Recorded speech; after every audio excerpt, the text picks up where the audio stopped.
मागच्या लोकसभेलाही मी बोललो होतो, हे लोक भांडत होते, लोकसभा आम्हाला द्या, शिवसेनेला द्या, बीजेपीला द्या. भांडले एकच झालंय.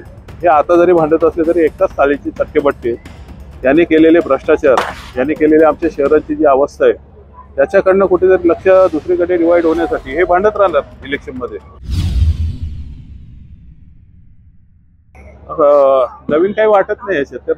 प्रत्येक निवडणुकीला असंच होतं.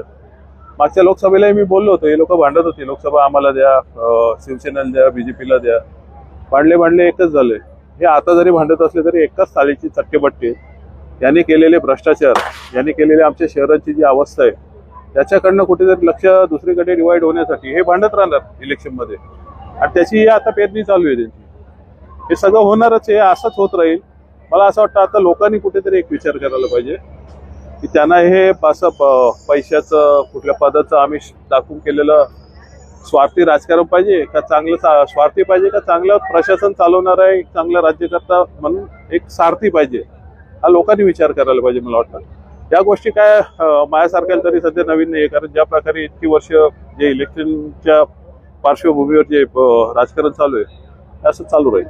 नवीन तुम्ही पत्रकारात फिरून बघा धक्का कुठल्या गटाला बसलाय ते. कारण हा धक्का मी 6-8 महिन्यापूर्वीच बोललो होतो हे होणार आहे. आणि हा धक्का ठाकरे गटाला नाहीये. ठाकरे गट आहे तिथेच आहे. मी काय त्यांचा वकील नाही किंवा त्या पक्षाचा पदाधिकारी नाहीये, परंतु इथलं राजकारण मला माहिती आहे. शिंदे गटाला बसलेला धक्का आहे आणि ते सत्य आहे. त्या दिवशी बघा तुम्ही, आम्ही जी काही नावं दाखवली याद्यामध्ये इकडची मलबार हिल्ला घुसवलेली, तेव्हा त्यांना आगरी नावं दिसली आणि त्या लगेच भूमिपुत्रांचं राजकारण त्याने सुरू केलं. अरे बाबा ना, आम्ही जे मागण्या करतो त्या पुऱ्या करा ना. लोकनेते दिबा पाटील साहेबांचं नवी मुंबई विमानतळाला नाव द्यायचे का भाषणात गुंडाळून ठेवले अजून तो. इकडनं दोन्ही सभागृहातनं पास होऊन गेलाय ना. 27 गावांची हीच दुरावस्था केली.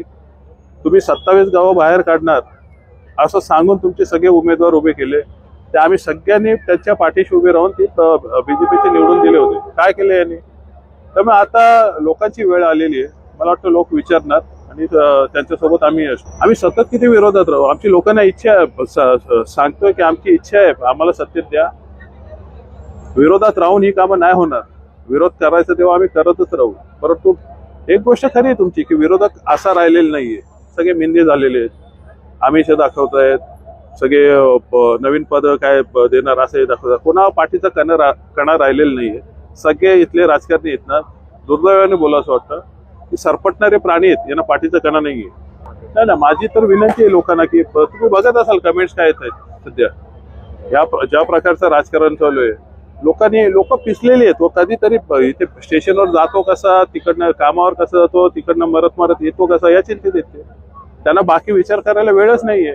त्यामुळे आम्हीच आता ठरवतोय की लोकांपुढे जायचं. मत मागायला नाही जाणार, आम्ही मत विचारायला जाणार आहोत आता. आणि ते लोकांनी ठरवावं. मला वाटतं आमचा जसं चाललंय तसंच चाललेलं आहे.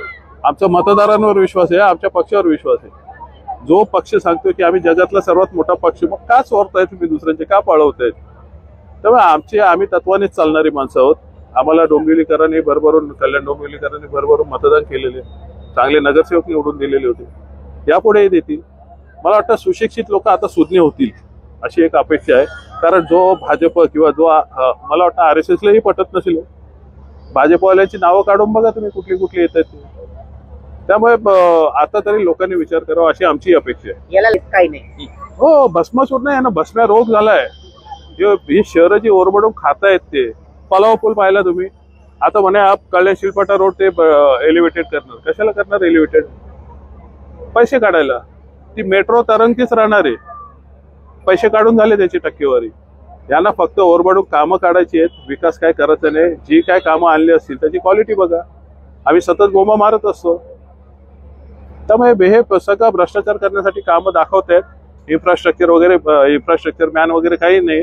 तर पलावा पुलाला एक उभा केल्या बघा, कधीतरी दिसेल तुम्हाला इन्फ्रास्ट्रक्चर मॅन, तो रॉकेटच्या बरोबर येतो. काय आता बरंच काय येतं तोंडात, पण तुमच्यासमोर बोलू शकत नाही अशी परिस्थिती आमची झाली.